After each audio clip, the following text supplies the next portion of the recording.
From bureaus worldwide, this is FSM. Thanks, Benji. Thank you, Benji. Welcome to Wednesday's programme, the 27th of November 2019. Are you in good form? I've got two very important guests for you today, and lots to tell you about before we hear from them as well. Twitter is where you can contact me. Best way to do that is at Richie Allen Show on Twitter. So it is Wednesday's programme. Let's get on with it then, I think. Fabulous. It's all good.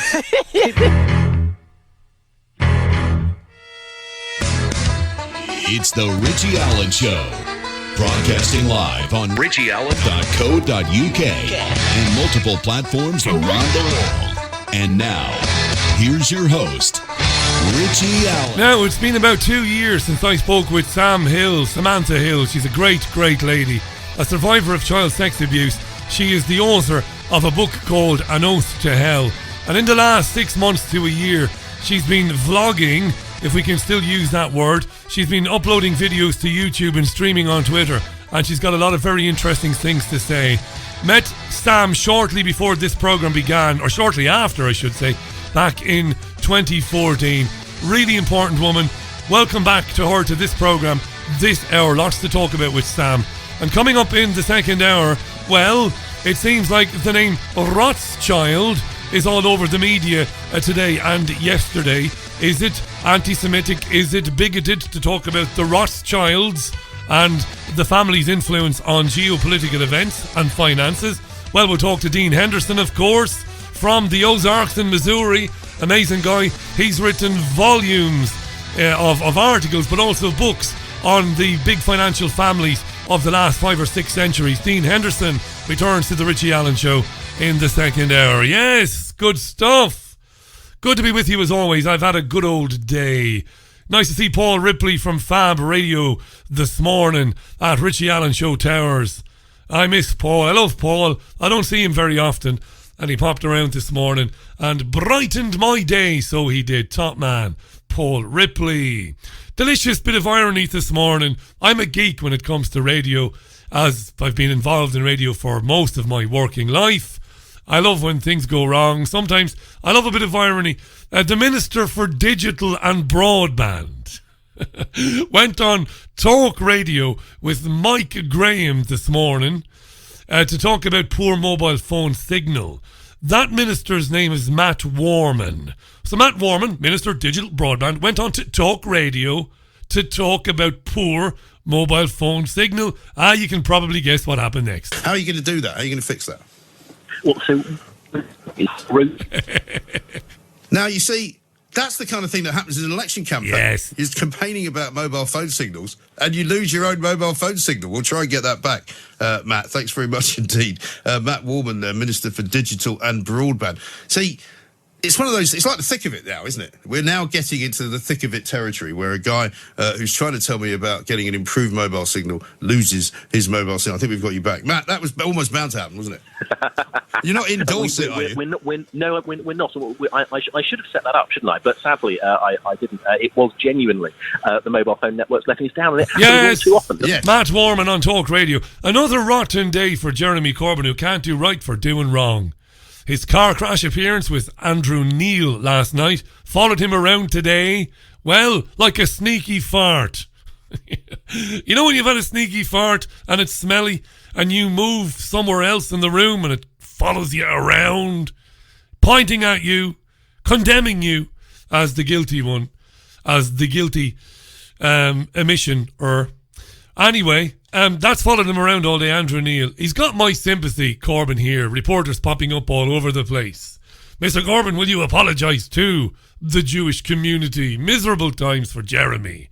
He doesn't want to apologise, though. A new poll says the Tories would win 366 seats. Wow. And Labour could have as few as 199. That's according to the Daily Mail. Well, it's not according to the Mail, which is suspicious enough because the Mail supports the Tories. It's according to, well, it's a massive new piece of polling analysis by the Best for Britain pro-European Union campaign group. It's genuine, this. and they suggest the Tories could end up with a majority of 82. 82!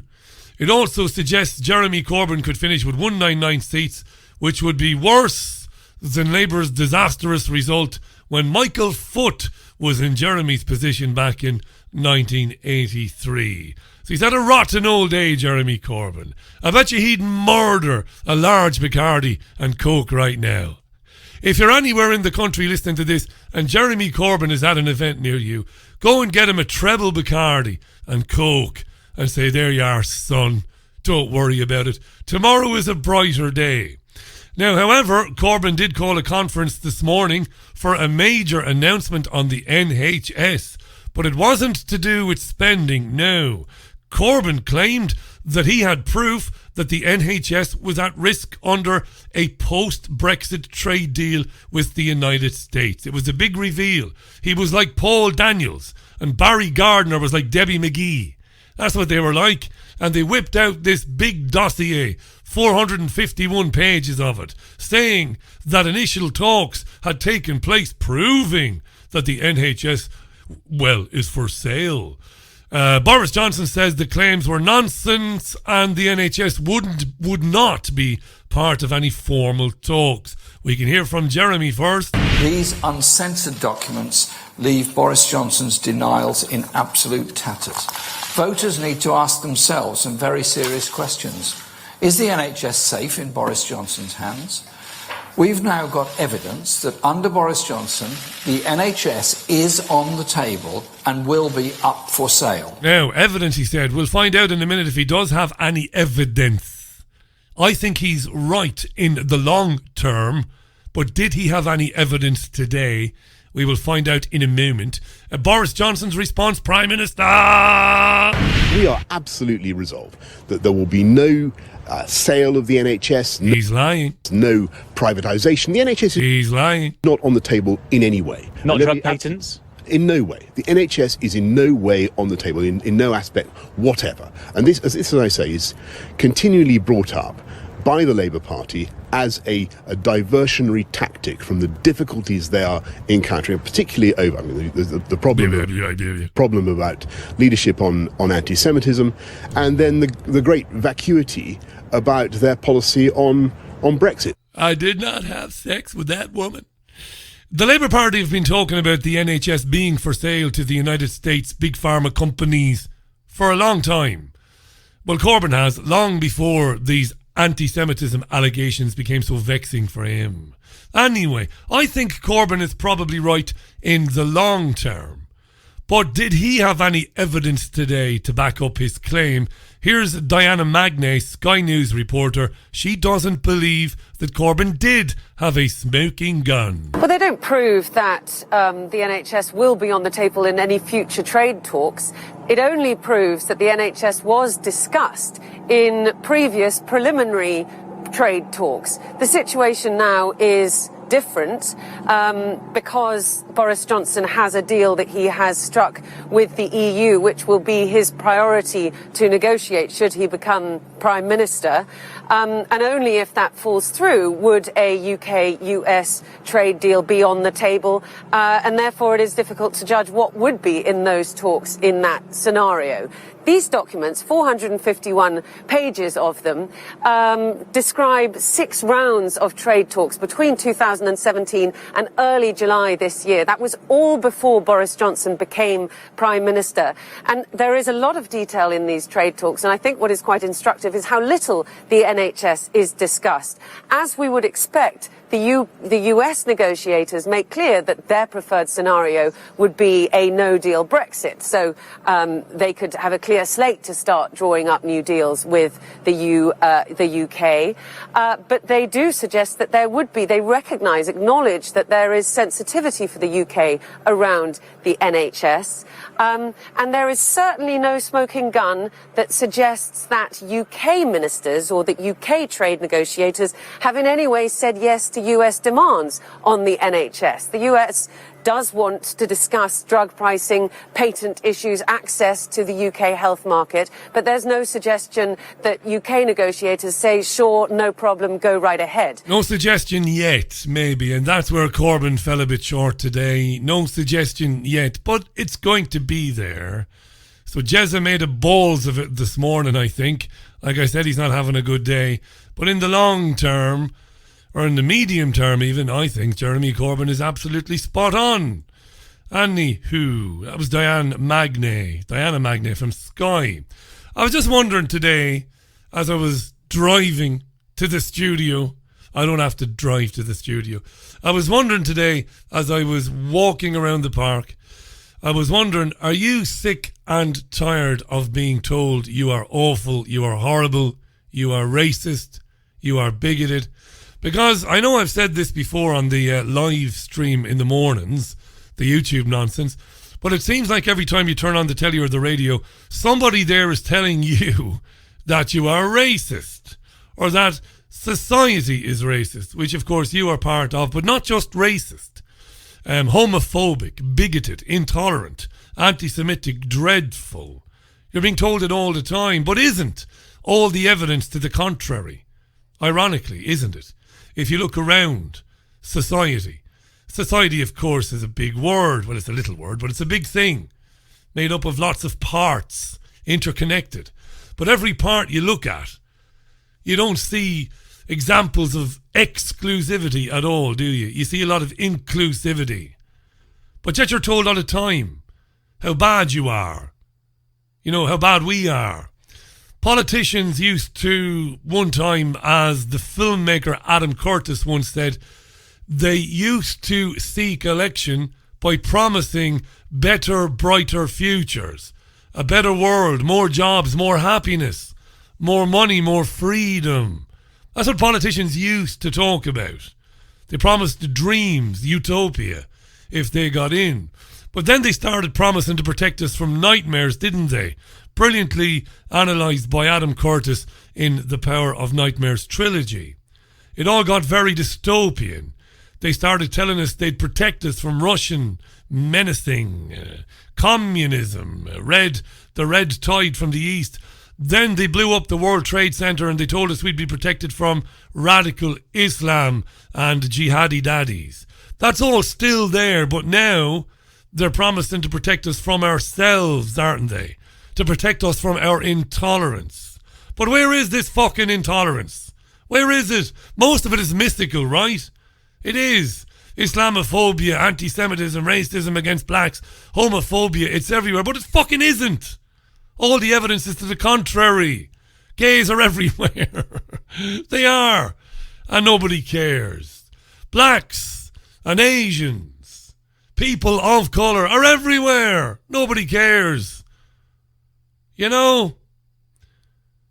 But this is a big thing and we don't talk about it enough. This gaslighting. You know, we are the wife that has been beaten by the husband who tells the wife it's her fault, not his. Here we go, right? On Radio 5 Live, Nicky Campbell co-presents Radio 5 Live Breakfast. He hosted a phone-in with Plaid Cymru leader Adam Price. Adam is gay. And at the very end of the interview, well, this. The Bumboy comment by Boris Johnson you mentioned earlier on. Yeah, the Bumboy comment, he said. The Bumboy comment, that's it. The Bumboy comment by Boris Johnson you mentioned earlier on. A very quick thought on that. Homophobia, still very much alive in our society. Fuck off it is in Campbell, you wretched bastard. Let's start again. The Bumboy comment by Boris Johnson you mentioned earlier on. A very quick thought on that. Homophobia, still very much alive in our society. Yes, and you know we've seen homophobic hate crime, as with other forms of hate crime, very sadly rising in recent years in Wales, as across the whole. Do you find that Little Britain sketch about the LGBT man in Wales? Do you find that offensive now, thinking about it, or are you quite relaxed about? Jesus Christ, relaxed about it?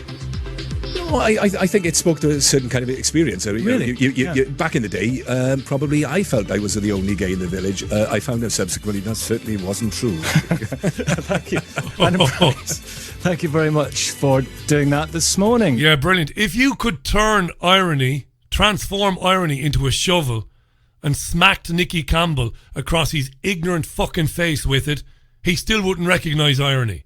He's interviewing a gay man who leads Plaid Cymru. The fucking irony, and he's asking him is homophobia still relevant. The fucking leader of the party is gay. Come on. And a gay Indian man is the Taoiseach in Ireland. That always winds people up when I say that. He's not Indian, he's Irish. He'll never be Irish. I'm going to go full scale Alf Garnett now. He's born in Ireland, he's Irish if he wants to be, I suppose. So how the Christ, in the name of Jesus and all the saints and sinners, and how could you say that homophobia is alive in society? Turn on your television. 3/4 of the presenters are gay. Anyway, it is 19 minutes past the hour. Do you know what? Let's leave the monologue right there. Back in around 60 seconds. Renowned healer Mark Bayersky travels the world to find the most unique and powerful crystals for self-healing. Since the ancient times, crystals have been used as healing tools. They hold a natural healing vibration and are highly charged in positive energy. Mark teaches how to channel the universal energy and transfer it to the crystal to activate its healing power. Each crystal is used for its unique ability to target a different physical or emotional challenge. Mark Bayersky is an author, healer, speaker, and founder of the Pure Energy Healing Academy. He shares powerful messages of inspiration and healing on his daily YouTube videos, reaching millions worldwide. Mark's crystals, healing oils, and incense sticks are most sought after by other healers. His collection is available online at www.markbayersky.com. His work is presented through Lemon House, a company that creates and curates consciously made gifts. Now then, it's about 20 minutes to... No, it isn't. It's 20 minutes past the hour. You are with the Richie Allen Show, which is broadcasting live on FabRadioInternational.com. Check out Fab Radio 2, triggerwarning.tv, my website, of course, and we are on the TuneIn app as well. The programme is archived on Podomatic, iTunes, Spotify, and YouTube as well. Yes, YouTube as well. I'm looking forward to reconnecting with Sam Hill. It's been over 2 years since we spoke. It's about time that we spoke again. Really important lady, you don't want to miss this. And Dean Henderson joins us live from the Ozarks in Missouri in the second hour. This is your Richie Allen Show. Right, music from Def Leppard. That's right, I had to double check that. That is Armageddon It on the Richie Allen Show, live across multiple platforms, as I've just told you. So let's talk, let's welcome Sam back. Just before we say hello to Sam, it's been 5.5 years since Theresa May launched or announced the independent inquiry into child sexual abuse. Massive undertaking. It's had several chairs, of course. A couple of them, Lowell Goddard and Alexis J. Of course, early on there was real controversy about the appointment of Elizabeth Butler Sloss, of course, because of her connections to various people. Anyway, what's very noticeable for me is, and I've covered, I don't know, a dozen general elections in the UK and in Ireland, I suppose. Not a dozen, maybe. But many over the years, is that we've got anti-Semitism, we've got racism, we've got Brexit, we've got climate change. Not a whisper about child sexual abuse on the campaign trail thus far. And there wasn't in 2017 either. I got to thinking about an old friend of mine, remarkable woman. Spoke to her first, I think, back in 2014. She is a survivor of child sex abuse and the author of a book called An Oath to Hell. Her own story, and I dug it out today. It was wiped off of YouTube, would you believe, when my original YouTube channel was deleted by YouTube a couple of years ago, and I thought the interview was lost, but I managed to find a copy of it. Her own story of what happened to her 30 years or so ago is harrowing and completely and utterly credible.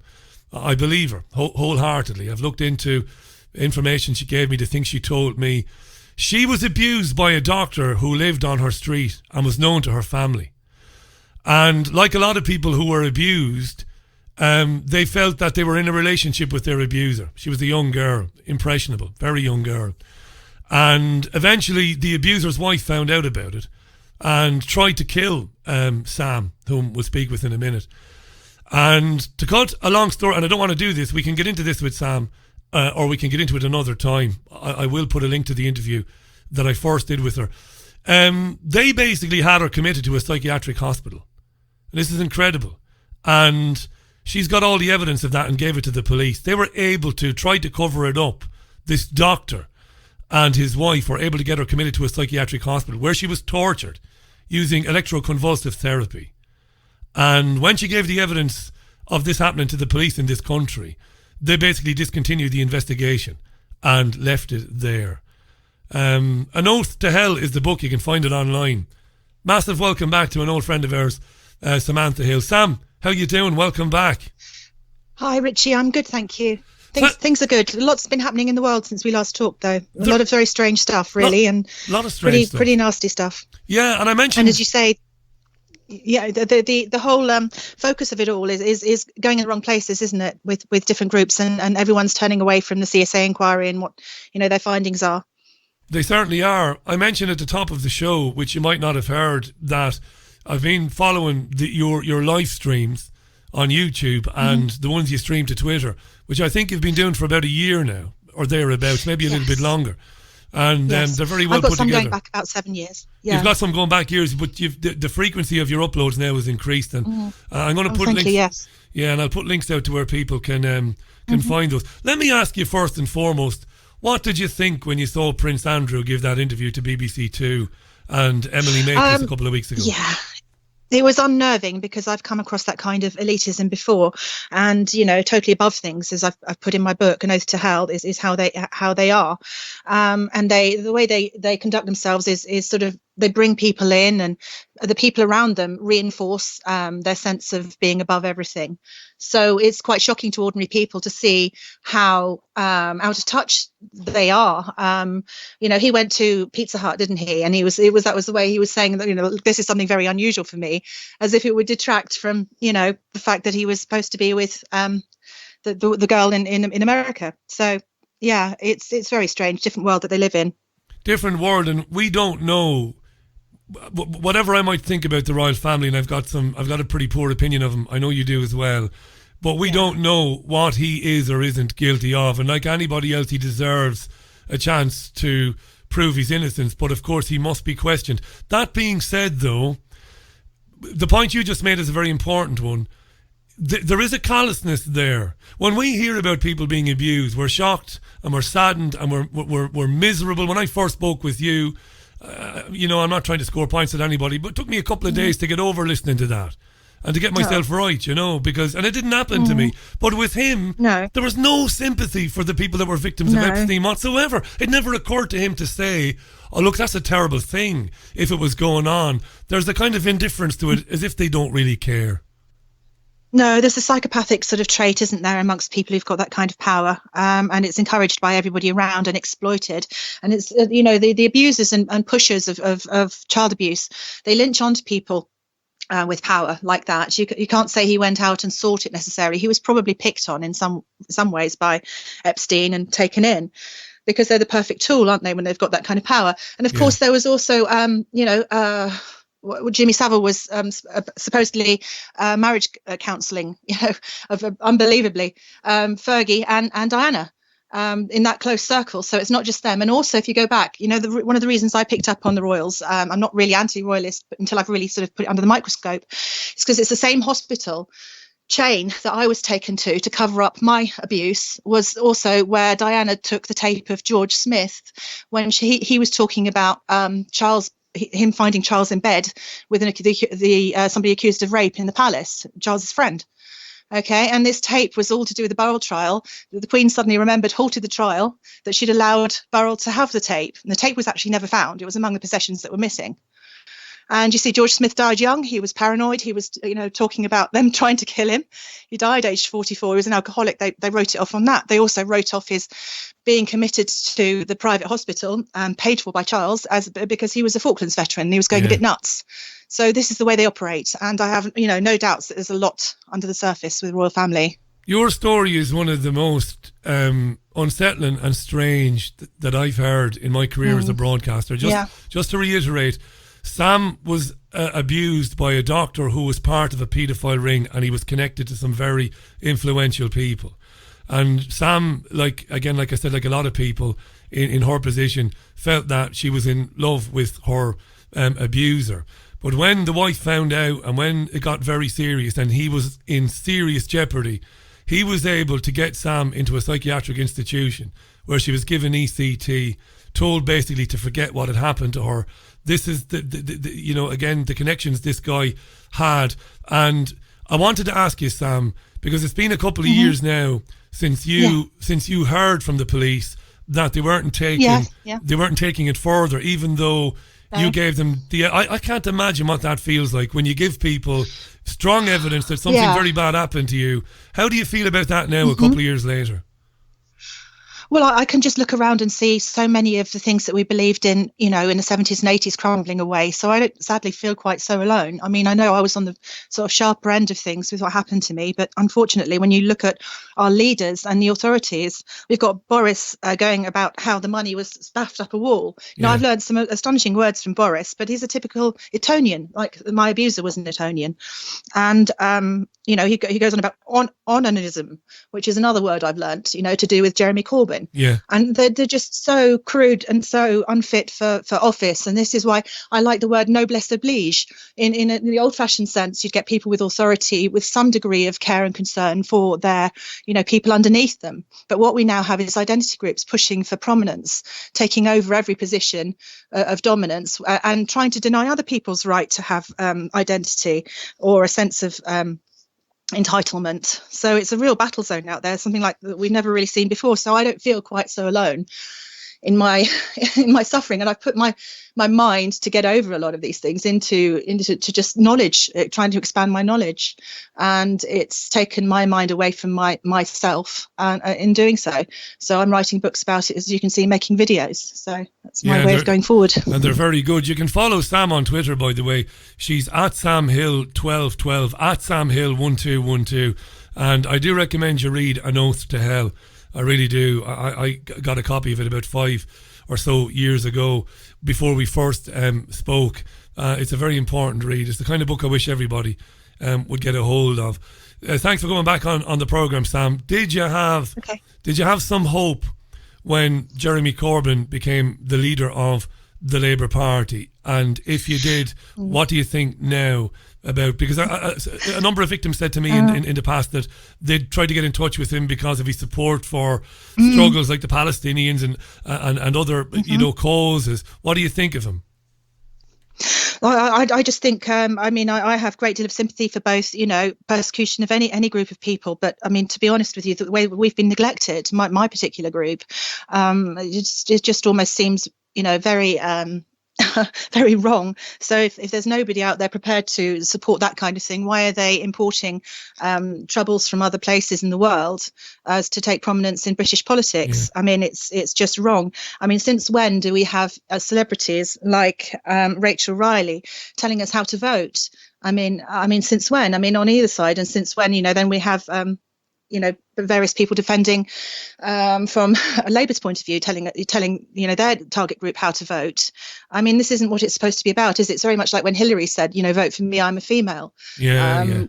You don't get anything from the grassroots of real importance when you're talking identity politics in that way, and people feel imbibed and roused up by, almost like when identity was used by, totalitarian states like Hitler. You'd say, your identity, who you are born, defines you to such a large degree. You're going to prepare to stand up and be a tool in society and use it as a tool in governance. And people who fought in the Second World War would have assumed that they were doing so in some ways to fight the totalitarianism of your identity and your race and your origins being used as a tool of governance.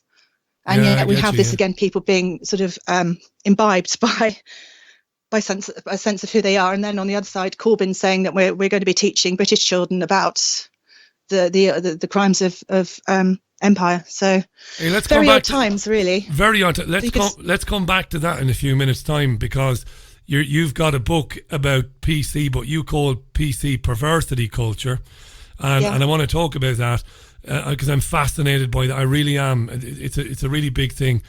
we're living through it now, and just what you said there. We talked about the protest at the schools on this programme yesterday. Samantha Hill is our guest this hour. At Sam Hill 1212, at Sam Hill 1212 is where you'll find her on Twitter. She has the most amazing, very difficult personal story, but also I think a triumphant one, because you're still here. You look fantastic. And what I mean by that is, you know, I'm not being rude or crass. You look great. You look healthy in the videos. You're speaking brilliantly. You're incredibly intelligent. You've got lots to say. I'm glad that you're doing it, because you're one of the most important guests we've ever had on the programme. I really appreciate that. Just before we do talk about perversity culture, I want to correct myself. Fiona Woolf and Elizabeth Butler-Sloss were the women appointed by Theresa May that had ties to the establishment. They were originally the judges appointed to head up the independent inquiry into child sexual abuse. May should have went to jail for that, in my opinion, perverting the course of justice. These days it's Alexis J. It's been going on 5.5 years. I hate to do this because I don't like to be negative. Do you have any hope, Sam? Do you hold any optimism that Alexis J will properly investigate and properly report on this whenever it does conclude? No, because like with the nature of any conspiracy, you know, really to pervert in the way that it has been, it's going to be a mountain to climb, isn't it? I think she couldn't do it with all the best will in the world. But we've had some good news from Mark Watts that Barbara Hewson is having a 5-person disciplinary tribunal in a few weeks for professional misconduct, seriously offensive behaviour. So that we can take our triumphs, little ones, as we go along, I think. I'm not looking for anything much bigger than that, unfortunately. Yeah, it's going to be a whitewash. I think so. And I mentioned to you, didn't I, on in our little Twitter chat this morning, we've seen Esther Baker, we've seen Carl Beach being taken apart and destroyed and called liars. And I'm certainly not convinced that Carl Beach was telling... You know, I'm not convinced that everything he said was lies. Maybe he was snipped some information. I think there was a lot of truth in what he was saying. I won't speak about Esther's case. She's been on the programme before, because that's one I'm not going to touch right now. But there seems to be a tendency in the media to seek to ridicule the notion that such things exist, paedophile rings exist. That's got to be fairly disheartening, very disheartening, that. It is. I've come to realise that now. We call it Oath to Hell, my book, in partly, you know, because you give your oath of honesty, and then you get the police have all taken an oath to protect, and everyone, and the Hippocratic oath that the doctors take, and it's all thrown to hell. So it was an oath to hell, really, my oath and testimony. Thrown away. I'm not surprised now by anything that I see, because I think the people who've managed to climb into positions and everything becoming so much more automated now, with the sort of the common purpose tick box type establishment that we have getting bigger and bigger, more power to that way of doing things, that anybody can really knock on a door and expect to be taken at not just face value, but, you know, any door with a gatekeeper on it that's going to let you in, you know. I don't believe in it anymore, sadly. I think it's a very dark time we're heading for, not just, you know, for myself, but, you know, this is why I'm writing the book, because the denaturing that's going on, and the lack of representation for proper values, is going to cause a lot of casualties and a lot of collapse in what we've come to know as and believe in as sort of a just society. And it's going to be a shock for people when they, you know, we're all starting to awaken to it now more and more. Yeah, there comes a point when people can't ignore it. In fact, to something that David Icke said to me some years ago. He said that we'll get to a stage towards the end of this decade and into the next decade when those behind the agenda that you've been discussing won't be able to hide it from the general public anymore. What happens then, of course, will be interesting. Just before we talk about perversity culture and the things that are happening around children, no better woman than you to have on. Folks, I would recommend you look out for that book when Sam completes it. She is a brilliant writer. She's obviously a brilliant speaker. She writes just as well. And her own story, An Oath to Hell, is available online. I do recommend you check it out. Please do that. Yeah, you know, talking to you this morning, well, typing to you this morning, texting each other this morning, I was thinking it should have occurred to me to get in touch with you when I started to read about the plans that the government has for children in primary schools next year in 2020. The sort of things they want very young children to discuss and to contemplate. Horrifying Sam, but I'm guessing not wholly surprising to you. You probably saw it coming. I think it's part of the same thing. It's an agenda to denature. It'll make me sound very conspiratorial to say it, but I'm afraid, as you've explained, as the weeks and years and decades go on, it will seem less strange. And you've got to be ahead of your time on this because it's so horrific the way things are degenerating. It's an attack on the shell. What they're trying to do with children, and I think obviously child abuse almost fits in with this. Child sexual abuse is they're trying to make you sort of feel disassociation of yourself, to isolate people, as I think Soros has said. Wants to free people up, doesn't he? But this involves denaturing through people saying, what I am externally doesn't fit, so that they have a lack of a sense of embodiment and of who they are, and can be more easily played with. If you think about Buddhism, it's a selflessness, isn't it? Giving yourself up to God. But if you give up your sense of self and identity to be played around with by the state, you're giving it up in a way for the state to use and make you less of a virulent sort of threat as well. So they're trying to make people in many different ways feel like that their identity, like the calling signal that we have, as to be taken on face value, almost like a flower's calling signal, reproductive signal, if you like, means nothing, because you should be able to transform it. You can be anything you want to be. And obviously also this is represented in another form by the state using a shield, a shell, an image. And in my opinion, it's to do with sort of worshipping the image in almost a biblical sense, in order to really just dismantle people from each other, from families, from communities, and just make it all, much more free floating, really, and easy to control. But I can go into that more later as we talk. Yeah, that's right. The sexualization of children. I've maybe it was always there, but maybe a little bit below the surface. I do remember years ago seeing very young children with parents, very young girls dressed like streetwalkers, excuse me for putting it like that. And I would have said at the time, Jesus, maybe I was a bit prudish.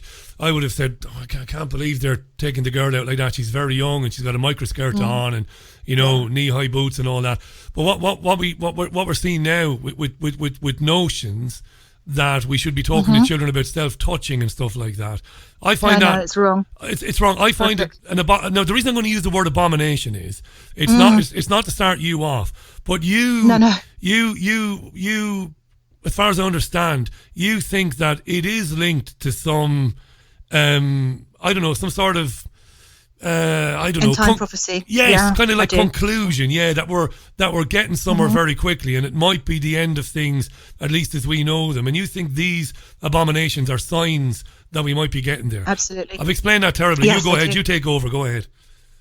Okay. Well, I mean, it is abominable, and the things that were like a boiling frog, we're seeing it happen, and it's happening slowly in some ways, but it's speeding up a bit more now. The sexualization is horrific, isn't it? I mean, it's more so of boys, because they're obviously people I think would be more offended for some reason with girls. I think it's horrific what they're doing with boys. They're saying you're getting, what's his name is fabulous. I forget his name. The drag queen, the 12-year-old drag queen in America. Is that who we're talking about? Yeah. Horrendous. And this is they're going out in the world using them to try and push the agenda and saying this is who I am, I'm very proud, I'm fierce and everything else. They're getting a lot of praise for it, aren't they? They're being groomed. Yeah. But I mean, it is horrific, and it is the beast. I think if you go to Revelations 12:17, something I was very struck by when I had an epiphany, is where the woman clothed in the sun, the dragon stood in front of her in order to devour her child before it was born. So what you're getting at is it almost seemed like child abuse to me. It almost seemed like, sexual abuse in my mind at the time when I was reading it. And it said then the dragon went off to make war with the rest of the remnant of the seed. So I think, it is a sort of a persecution. If anyone is to go into captivity they will go, it says in the book of Revelation. So here we go. We've got lots of people being locked up, haven't we? Like, Julian Assange and Melanie Shaw, myself even. I mean, I think it's the state wants to cut people out who are going to be problematic to them, and in a way of making people less, as I go back to the shell, less of an embodiment of anything threatening. They can do this by working on children, so it's an agenda for certain, and it's been approved by the state. It's happening at schools, different toilets and things, and I remember Theresa May saying that the self-identification laws have been changed. Yes, yeah. So it's all happening in a very big way, and these will be the mechanisms that they use now, just to say that to govern really. Here's the question, you can look Sam. at this as a blueprint for the future. A blueprint for the future. Here's a question that it's a bit loaded. Well, it's not loaded. It's just a big one. You might need several hours to get into it. But so many things that we see now, the drag queens for children like this. The child you mentioned was dancing in a strip club, and men were throwing money at him. Now, a lot of things are happening that at one time we would have all found to be awful, unbearable, outrageous, and we would have spoken up. Now, I'm not talking about Mary Whitehouse. I'm not talking about, the morally outraged constantly. But things are happening that there was a time when we would have all said, no. That's right. Why has it been so easy to make us so indifferent to these things? Why? It's a big question, that, isn't it? Good point. It is. There's so many different identities pushing now for a sense of their entitlement, and also the more traditional ones are being told that that they aren't allowed to have the same sense of But by denaturing something, you go for the roots. And they're saying that the roots of colonialism and all this is something to be ashamed of. Yet when somebody is born a certain way, they're given that ability to be given more power and dynamism, and other things are being denatured. But it's not just that. It's also, I think it's to do with the biblical times as well. If you look at the book of Daniel, it says they will change laws and customs, and that will be a sign of the end times. And it also says those who never received a kingdom before will have 1 hour to rule with the beast. And the beast is like a globalist communist beast, if you like, in my opinion. There's quite a few people on the internet now have said the same thing. It's just a global conglomerate, if you like. And the beast will hate Babylon, who sits as queen, bring her down to ruin, because she says, I sit as queen, I'll never know mourning. And she's intoxicated the whole world. It's like the empire fights her back because, she's saying, I sit and I rule the world. It's the corrupted elites who have lost all connection to anything divine, riding this communism. They're almost one and the same, Babylon and the beast. But the beast hates it because obviously, it's being exploited, and, through this sort of commonality of losing its intrinsic link to the past, its roots, its spirituality. This is fascinating. And that then leads to an attack on anything that was traditional. Is that what happens? Like, we attack yes, that's right, yes. traditional values, traditional thinking. Now, listen, that doesn't mean because I know there will be gay and lesbian men and women listening to this. We're not talking about homosexuality here or anything like that. With individuals. Of course not. Of course not. It's when they themselves are being used. I mean, a lot of the people were thinking with the anti-Semitism thing, Jewish people, I've got lots of Jewish friends, they think it's not right that they would use this. It's a different thing when it's something that's used and politicized and weaponized. It's, everybody's tolerance is usually pretty good in a Christian nation relatively Christian nation where, people will cross over the road for the Good Samaritan, to be a Good Samaritan. But it's when you think you're going to get brownie points for doing it, and the whole ethic is removed then from it being despite somebody's difference, but because of it. You're no longer using it as a Christian sort of thing where people can act in a good way amongst each other, but in a way that's politicized and punished if you do it incorrectly. And that's a totalitarianism that would have been, it's conveniently using a group of people who feel, rightly at times concerned about their own well-being and welfare and safety, but it's exploiting those fears, in a way that would never be possible for other groups. So, these are the people who've got their. Isn't it funny? I think you probably saw the Adam Curtis documentaries, The Power of Nightmares, famously on the BBC in the mid-2000s. And he talked about what was happening in society, about how would-be politicians, men and women who want election, who want to rule, would promise us great utopian visions of happiness and money and jobs and prosperity. But these days, all they do is promise to protect us from nightmares and horrible things. And, often they are the creators of the horrible things and the horrible nightmares. But these days, they tell us constantly that they need to protect us from ourselves, don't they? Because we're all horrible, bigoted, hateful people. But we're not. The reaction we have to children being told about touching themselves when they're 5 in primary schools, That is a natural maternal in your case, paternal in my case, concern to protect the child. But yet it's almost like an inversion. We're being told, well, no, you're some sort of bigoted sicko for objecting to that. This is mad stuff, and it's part of the pull down of the authoritarian personality that was going along. That they wanted to destroy with the Frankfurt School. They want to create a more of a buoyant youth culture, and also just sort of almost a prostitution of people, because the product is now no longer about reproducing the past in any way. It's about the youth culture, which is abandoning it even more so than in the 60s, and completely so, and literally creating a new world where these people are no longer going to be protected. Women are no longer going to be protected by men because they can be their own hero. You mess around with gender to the extent where it's almost going to be robbed by the transsexuals, because they are able to be more sexual, more vulnerable, because it's something that women are now taught that they have to be the same as men and swap over their kind of gender roles. So, I mean, you don't have the same protections, as I'm saying. And you can get mass rapes and mass horrific things, or exploitation and sexual changes and perversions and strange things that nobody's going to be able to stand up and stop, because, their sense of bond between each other is lessened. I can't really even myself quite imagine how bad it could. Well, you'll be destroyed, Sam. You will be destroyed if you put your head above the parapet and suggest that something isn't right. That's the attack on free speech that we've seen. We've seen people be doxed, which, in case our listeners don't know, doxed is when somebody who tweets politely under a pseudonym because they're worried about their identity being exposed is outed by other Twitter users because something they said is deemed to be offensive.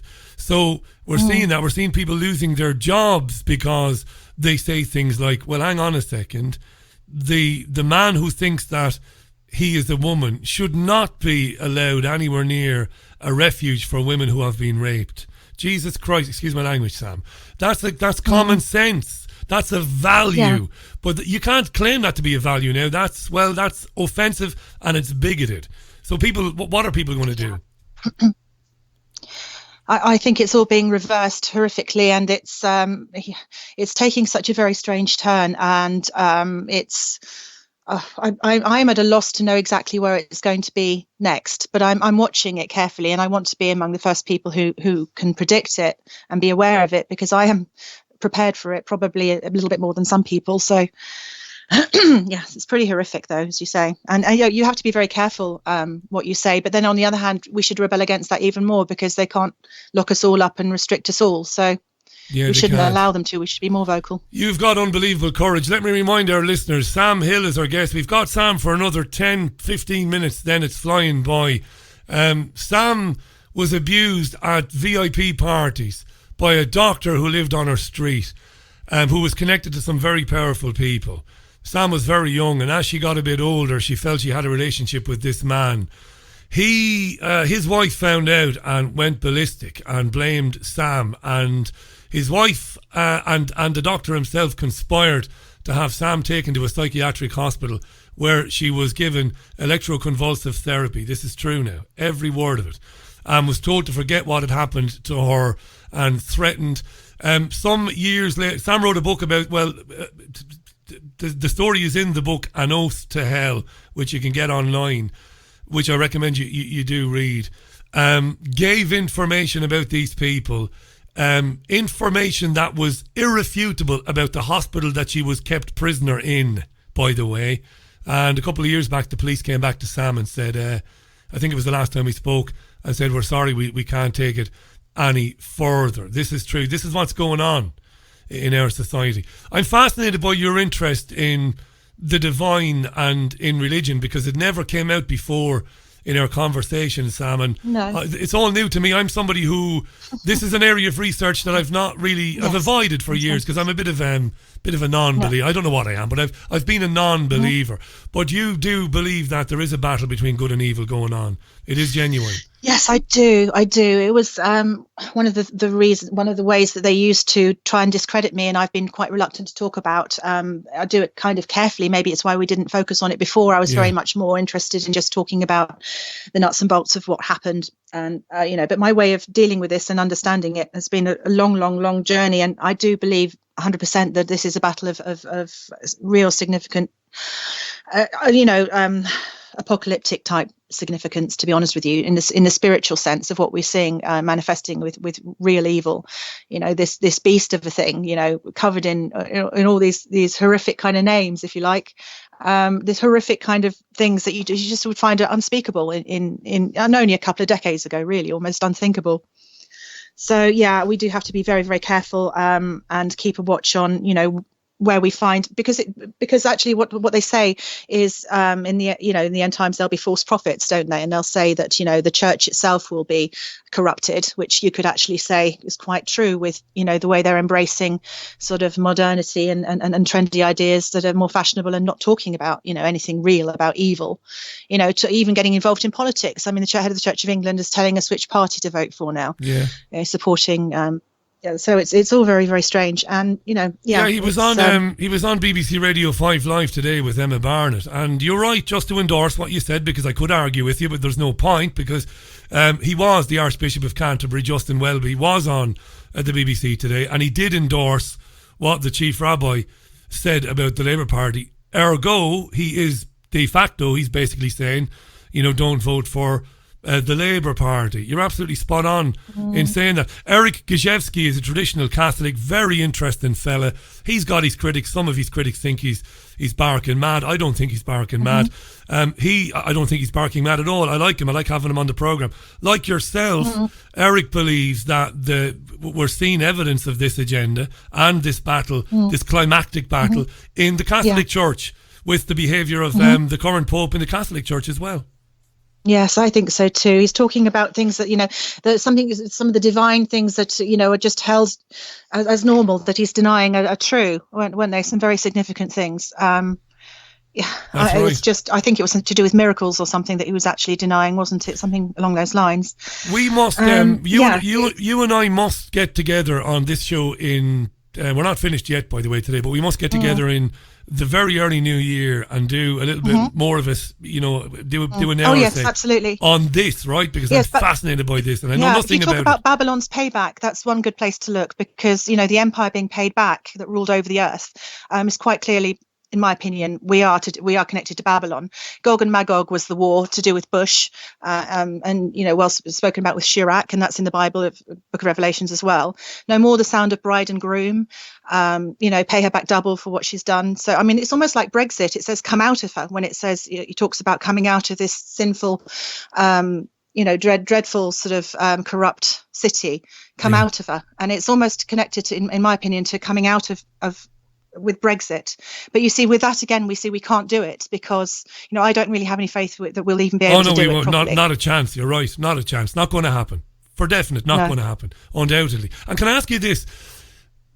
The lousy, psychotic bastards who bomb Yemen back to the Stone Age, and by those I mean Theresa May, of course, and every other government that sells weapons to the Saudis, all these psychopaths and the paedophiles and the paedophile enablers, the ones who cover it up, are they aware of what you are aware of? Did they understand that it is satanic, that it is part of some battle? Are they connected to some darkness? Did they have any understanding of it? Or are they just bad bastards?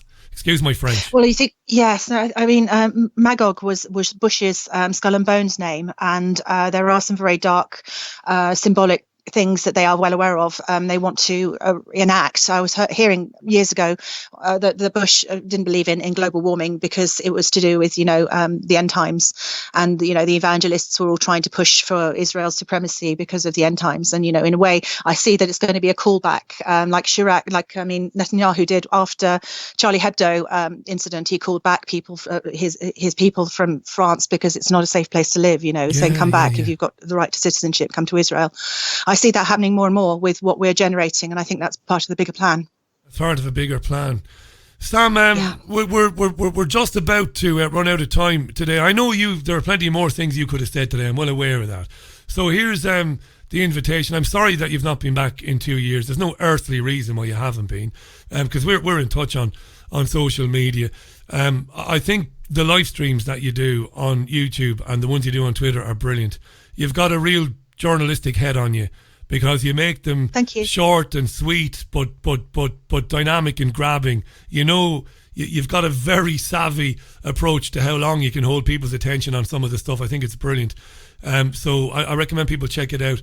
An Oath to Hell is Sam's book, if you haven't come across it before.